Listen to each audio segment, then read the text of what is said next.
بسم اللہ الرحمن الرحیم۔ موسم سرما یعنی سردیوں کا موسم چل رہا ہے۔ اس سلسلے میں آپ صلی اللہ علیہ وسلم کی 3 حدیثیں نقل کی جاتی ہے۔ ایک حدیث ہے حضرت علی رضی اللہ تعالیٰ عنہ سے مروی ہے کہ نبی کریم صلی اللہ علیہ وسلم نے فرمایا کہ جس شخص نے سردیوں میں وضو کیا اچھی طرح، اس کے لیے 2 اجر ہیں۔ یعنی ایک تو وہ اجر ہے جو اس نے وضو کیا، اور دوسرا پھر سردی کے موسم میں اس نے اچھی طرح وضو کیا، تکلیف برداشت کی، تو اس کے لیے 2 اجر ہے۔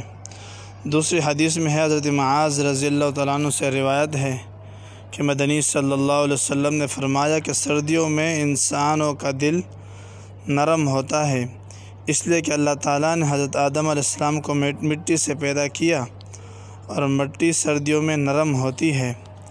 تو انسان کا دل جب نرم ہو جاتا ہے، چاہے وہ بیماری ہو، چاہے کوئی بھی صورت ہو، تو وہ اللہ تعالیٰ کی طرف راغب ہوتا ہے اور نیکیاں اس کے لیے آسان ہو جاتی ہے۔ تیسری حدیث میں حضرت سعید خدری رضی اللہ عنہ نقل فرماتے ہیں کہ نبی علیہ السلام نے فرمایا، سردیوں کا موسم مومن کے لیے موسم بہار ہے۔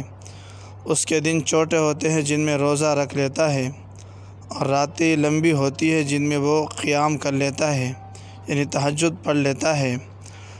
تو اس حدیث میں جس طرح ایک سیزن ہوتا ہے، تو نیکیوں کا سیزن ہمیں بتایا گیا ہے کہ سردیوں میں چونکہ دن بہت چھوٹے ہوتے ہیں، تو ان دنوں میں ہم روزے رکھ لیں، نفلی روزے، یا جن خواتین کے فرض روزے رہتے ہیں یا مردوں کے فرض روزے کسی عذر بیماری کی وجہ سے رہ گئے ہیں تو وہ رکھ لیں۔ اور اسی طرح راتیں لمبی ہوتی ہے، تو لمبی راتوں میں بندہ تہجد پڑھ لیتا ہے، اللہ تعالیٰ سے اپنی حاجتیں مانگتا ہے۔ جو پوری زندگی تہجد نہیں پڑھ سکتا، نیند پوری نہیں ہوتی، تو سردیوں کے راتوں میں چونکہ راتیں بہت بڑی ہوتی ہے، لمبی ہوتی ہے، تو اس میں انسان کو وقت مل سکتا ہے اور اللہ تعالیٰ کو یاد کر سکتا ہے۔ اس لیے اس کو موسم بہار کہا گیا ہے نیکیوں کے لحاظ سے۔ اللہ تعالیٰ نے جتنے بھی ہمیں دن دیے، راتیں دیے ہیں، لوٹنے کے لیے ہے، اللہ تعالیٰ کی عبادات کرنے کے لیے ہے۔ اللہ تعالیٰ ہمیں ان دنوں اور ان ایام کی قدردانی کرنے کی توفیق نصیب فرمائے، اور ان ایام سے زیادہ ہمیں مستفید ہونے کی توفیق نصیب فرمائے۔ جزاکم اللہ خیر۔